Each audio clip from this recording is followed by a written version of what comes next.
So அது வந்து ஒரு improper way of using the nasal spray. Okay. So அப்போ இந்த நேசல் ஸ்ப்ரே வந்து நம்மளுக்கு ப்ரிஸ்கிரிப்ஷன் கொடுக்கும்போது அதையே எப்படி நம்ம யூஸ் பண்ணணும் அப்படிங்கிறத பற்றி தான் இந்த வீடியோவில் நம்ம தெளிவாக பார்க்க போகிறோம். ஃபஸ்ட்டு நம்ம புரிஞ்சிக்க வேண்டியது nasal spray and nasal drops. Nasal ட்ராப்ஸுங்கிறது சொட்டு சொட்டாக வர மாதிரி, ஸ்ப்ரேங்கிறது இப்போ நீங்கள் வெளியே வச்சு அமுக்குனீங்கன்னா ஒரு மிஸ்ட் மாதிரி வரும். ஸோ அதுதான் நேசல் ஸ்ப்ரே. ஸோ இந்த நேசல் ஸ்ப்ரே வந்து நீங்கள் யூஸ்வலாக உங்களுக்கு வந்து ப்ரிஸ்கிரிப்ஷன் கொடுக்கும்போது அதையை வந்து நீங்கள் எப்படி யூஸ் பண்ணுறதுங்க ரொம்ப முக்கியம். இப்போது நீங்கள் பார்த்தீங்கன்னா உங்கள் மூக்கில் வந்து இந்த நடுப்பகுதி இருக்குது பார்த்தீங்களா, அதை வந்து நேசல் செப்டம்னு சொல்லுவோம். அந்த நேசல் செப்டமில் வந்து பெரிய விதமான அந்த வீக்கமோ எதுவுமே பெருசாக வராது. ஸோ அந்த வீக்கம் இதெல்லாமே பார்த்தீங்கன்னா இந்த நோஸோட அந்த சைடில் டர்பினேட்ஸ் அப்படின்னு சொல்லுவோம்.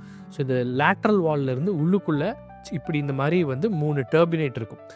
அதில் தான் வந்து மோஸ்ட் ஆஃபன் இந்த ப்ராப்ளமே இருக்கும். ஸோ அப்போ அதே மாதிரி மூக்கில் இப்படி வச்சு நம்ம மூக்கில் ஸ்ப்ரே பண்ணாலும் அது ஸ்ட்ரெயிட்டாக தொண்டைக்கு தான் போகும்.